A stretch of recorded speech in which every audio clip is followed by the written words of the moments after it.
He's a photographer from Detroit who's travelling the world to capture images of what he's dubbed modest street fashion. Langston Hues is putting together a book to document a growing international trend towards faith-driven clothing. Kate Arnott met the photographer on his way round Australia. Langston Hues, welcome to the program. Thank you, Kate. It's a pleasure to be here. How do you define what modest street fashion is? Modesty in itself is such a broad term, and it's contingent upon region, place, time. So it's a number of factors that go into modesty, but essentially it bears down to covering at the end of the day.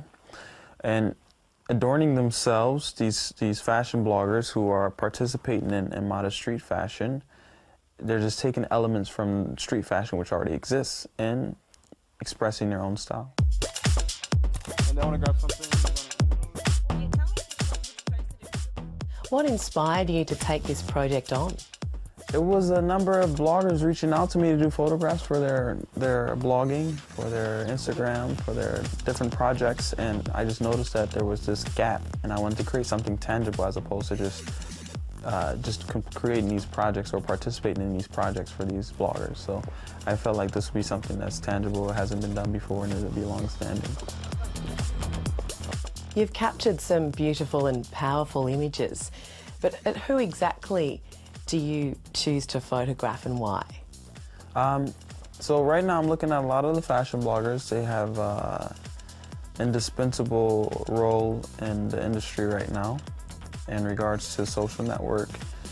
Some of them also have design labels that they've created, and some are working with huge designer labels that sponsor them and fly them out to Fashion Week, etc. However, I try not to overlook the audience that makes up the following, and they're very stylish as well, as they're hobbyists and they're excited to participate in this genre of modest street fashion. Do you only photograph Muslim women? Actually, so modest street fashion is interesting. It's a culturally faith-driven trend. However, it hasn't been circumscribed to just Muslim women. There's participants from all walks of life. And also, I'd like to mention, it's not even just limited to the headscarf.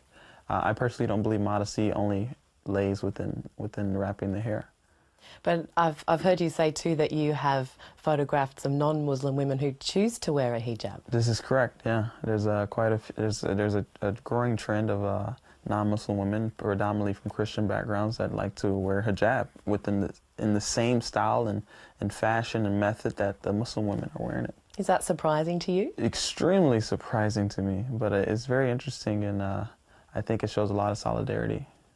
Where have you travelled so far for this book? So far I've covered Canada, Toronto specifically. In the U.S. it's been my hometown of Detroit, Michigan, New York, Chicago, Miami, Houston, D.C. I went over to London, Brussels, Antwerp, Rotterdam, Amsterdam, and right now we're here in Australia. We're going to Sydney in a couple of days, and then after that Perth, and then I'm going through Asia to the Middle East and back over to Europe and wrapping it up. What are you expecting to find in Asia? In Asia is pretty much the catalyst of this whole trend, removing this monolith style that people believe was